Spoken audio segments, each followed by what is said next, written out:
ওম শান্তি। দিনটোৰ আৰম্ভণি আপুনি এই 5টা কথাৰে কৰকচোন। আজি জীৱনত আপুনি যিবিলাক ভুগি আছে, শাৰীৰিক বেমাৰ আজাৰেই হওক, মানসিক যি হতাশাগ্ৰস্ততা, চিন্তা, অশান্তি, অসূয়া, এইবিলাকৰ উপায় আছে, কিন্তু কৰিব লাগিব নহয় জানো? ক'তনো আমি আৰু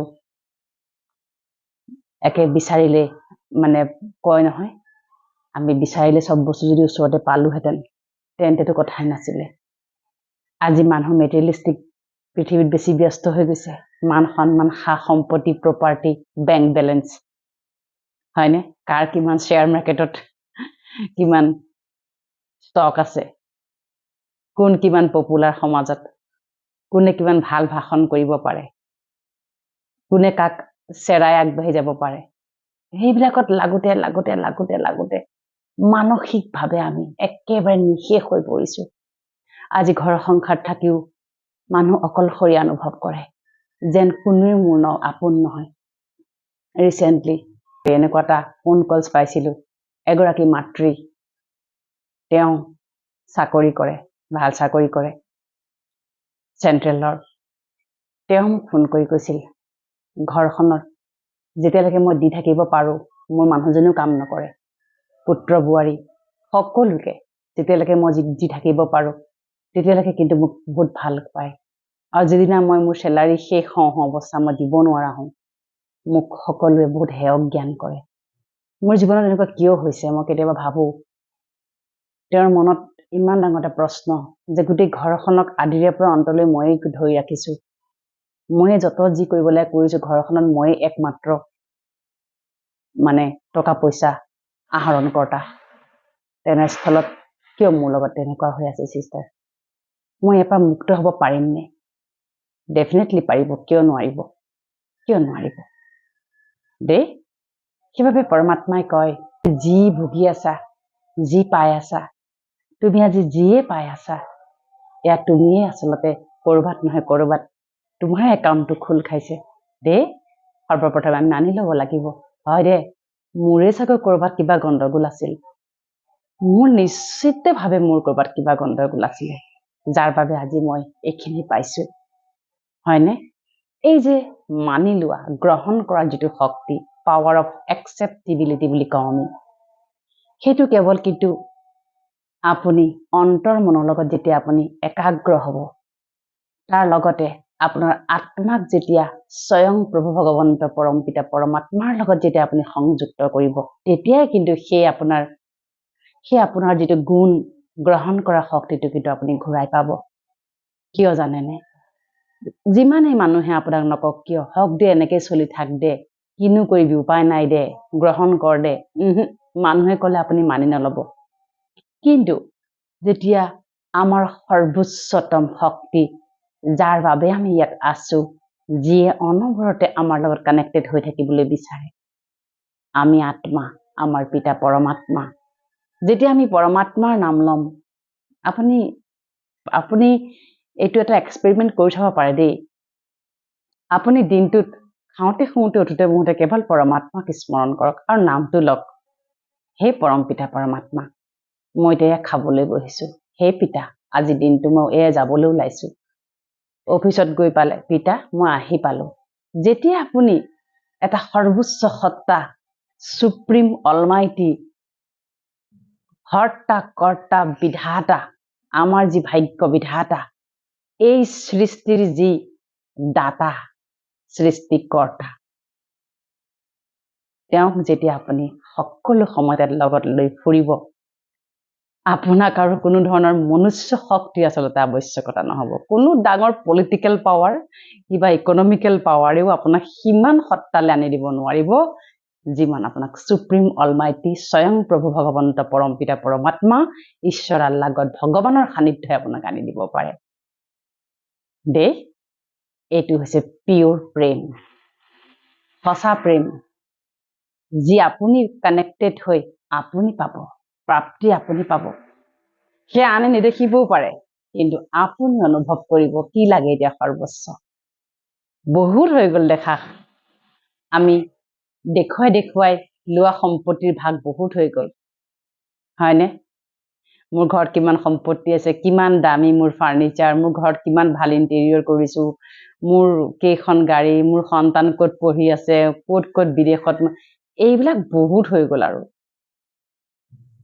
ভাল কাপোৰ এযোৰ কিনাৰ দৌৰত মন বেয়া কৰি পেলাইছোঁ কোনোবাই ভাল পোছাক পিন্ধি ঘূৰিবলৈ গৈছে মন বেয়া কৰিছোঁ এয়া বহুত হৈ গ'ল এতিয়া কিন্তু অন্তৰ্মুখিতাৰ যাত্ৰাত আমি সুমৰ সময় সমাগত যিদৰে কাছটোৱে খাদ্যৰ যেতিয়া তেওঁৰ প্ৰয়োজন হয় চলঙৰ পৰা মূৰটো উলিয়াই পেলাই খাদ্য সংগ্ৰহ কৰে খায় আৰু তাৰপিছত কিন্তু চলঙৰ ভিতৰত মূৰটো সুমুৱাই থৈ দিয়ে ঠিক একেদৰে আমাৰো সময় সমাগত এতিয়া অন্তৰ্মুখিতাৰ যাত্ৰাত যাব লাগিব কাৰণ আমাৰ শেষ সুখ শান্তিৰ আধাৰেই হৈছে আমাৰ পৰম পিতা পৰমাত্মা গতিকে আপুনি চিন্তিত নহ'ব আপোনাৰ যিবিলাক আজি ঘৰুৱা সমস্যা সকলোৰে সমাধান আছে আপোনাৰ হাততে আছে একদম বিনামূলীয়াভাৱে আছে আৰু আপুনি ইয়াৰ পৰা খুব সহজে কিন্তু পৰিত্ৰাণ পাব লাগিব তাৰ বাবে যিখিনি কৰিবলৈ দিম সেইখিনি কৰিবলৈ নিজকে কিন্তু প্ৰস্তুত কৰিব লাগিব কথাটো হৈছে প্ৰস্তুত কেনেকৈ কৰিব প্ৰস্তুতটো কেনেকৈ কৰিব লাগিব আপুনি সৰ্বপ্ৰথমে নিজকে আপুনি সেই অৱস্থালৈ আনিব পাৰিব লাগিব সেইবাবে কওঁ যে ৰাজযোগৰ প্ৰশিক্ষণ ল'ব লাগে প্ৰতিখন ব্ৰহ্মা কুমাৰীজ বিশ্ববিদ্যালয়ত গৈ পেলাই ৰাজযোগৰ এটা 7 দিনীয়া প্ৰশিক্ষণ থাকে সেইটো যদি আপুনি লৈ লয় অন্ততঃ আপুনি সেই যাত্ৰাৰ আৰম্ভণিত ভৰি দিব কাৰণ আমাৰ জীৱনটোক সলাবলৈ ইমান দিনে লৈ ফুৰা আমি বেয়া ভাৱনা ঈৰ্ষা হিংসা অসূয়া অশান্তি এইবিলাকৰ পৰা নিজকে ফাইট কৰিবলৈ সেইবিলাকৰ সন্মুখীন হ'বলৈতো আমাক নিজকে প্ৰিপাৰেশ্যনৰ প্ৰয়োজন আছে হঠাতেতো মই কৈ যদি দিওঁ আপোনাক আপুনি শান্ত হৈ যাওক আপুনি শান্ত হ'ব নোৱাৰে সম্ভৱ নহয় কাৰণ ইমান দিনে আপুনি অশান্ত মন লৈ জীয়াই আছে যিটো আমাৰ স্থায়ী হৈ গৈছে অৰ্ধ সচেতন মনে তাক একদম ৰেকৰ্ড কৰি বহি আছে আপুনি শান্ত হ'ব বিচাৰিলে আপোনাৰ অৰ্ধ সচেতন মনে আপোনাক কি কৰে আপোনাক ইয়াত ষ্টিমুলাছৰ কাম কৰে তাৰ মানে আপোনাক খুচি দিয়ে যে তই শান্ত হ দেই গতিকে একেবাৰে সহজ যিদৰে অৰ্ধ সচেতন মনত অশান্তি মন বেয়া লগা দুখ লগা হুমুনিয়াবিলাক স্থায়ী হৈ গৈছে ঠিক একেদৰে সেইবিলাক কিন্তু মুচি পেলাব পাৰি 100% পাৰি কৰিব লাগিব দেই শুই উঠিয়ে সেইবাবে আমি কওঁ কোনো মনুষ্যৰ লগত কথা পাতিব নালাগে শুই উঠি নিজৰ পিতা পৰম পিতা পৰমাত্মা আমি যাৰ অংশ আমি যাৰ বংশ আমি যাৰ পুত্ৰ পুত্ৰী যি আমাৰ মাতা পিতা সদ্গুৰু শিক্ষক সখা তেওঁৰ লগত আমি কথা পাতিব লাগে সুপ্ৰিম অলমাইটি যাক মৰমতে বিভিন্ন ধৰ্মত ঈশ্বৰ আল্লাহ গড ভগৱান নিৰাকাৰ পৰম পিতা পৰমাত্মা বুলি কোৱা হয় গতিকে সেই সত্তাৰ লগত কেনেকৈ কানেক্টেড হ'ব ইমান এটা বিউটিফুল জাৰ্ণি ইমান সুন্দৰ এটা যোগসূত্ৰ আপুনি যেতিয়া কৰিবলৈ আৰম্ভ কৰিব ৰাজযোগত কি শিকোৱা যায় আপুনি যে আত্মা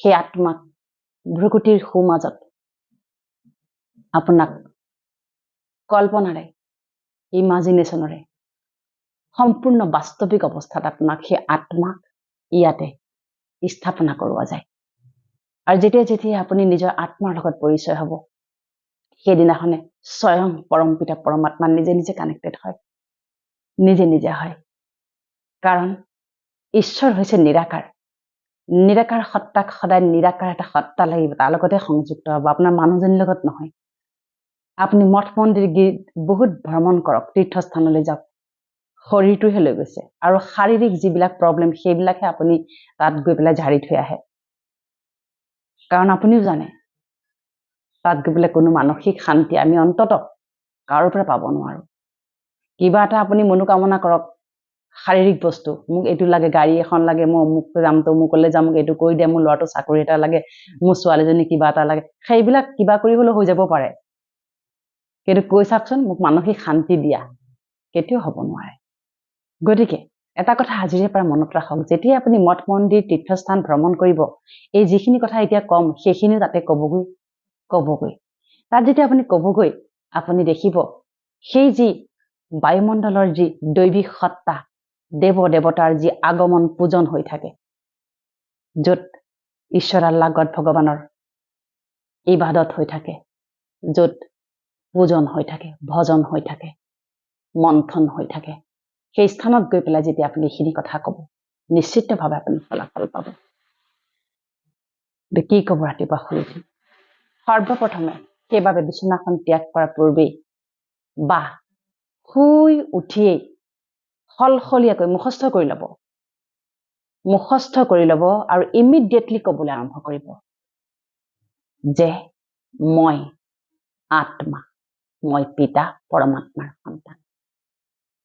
মই আত্মা, মই এটা এনাৰ্জি, মই এটা জীৱ, মই এটা কনচিয়াছনেছ, মই এটা ডাঙৰ এনাৰ্জি, আৰু মই পৰম পিতা পৰমাত্মাৰ সন্তান। মই অচল, অদল আৰু অবিনাশী। মোৰ কেতিয়াও মৃত্যু নহয়। মই এই শৰীৰত এইটো পৰিয়ালত মই পূৰ্বজন্মৰ কৰ্মসূত্ৰে এৰি থৈ যোৱা সেই কৰ্মৰ পাৰ্ট বজাবলৈহে মই ইয়ালৈ আহিছো। আজিৰ দিনটো মই প্ৰতিটো কৰ্ম, প্ৰতিটো সম্বন্ধক শক্তিশালী, জ্ঞানী, শান্ত হৈ প্ৰতিটো পৰিস্থিতিক, ব্যক্তিক আৰু কৰ্মক সুখ্যাতিৰে সম্পন্ন কৰিম।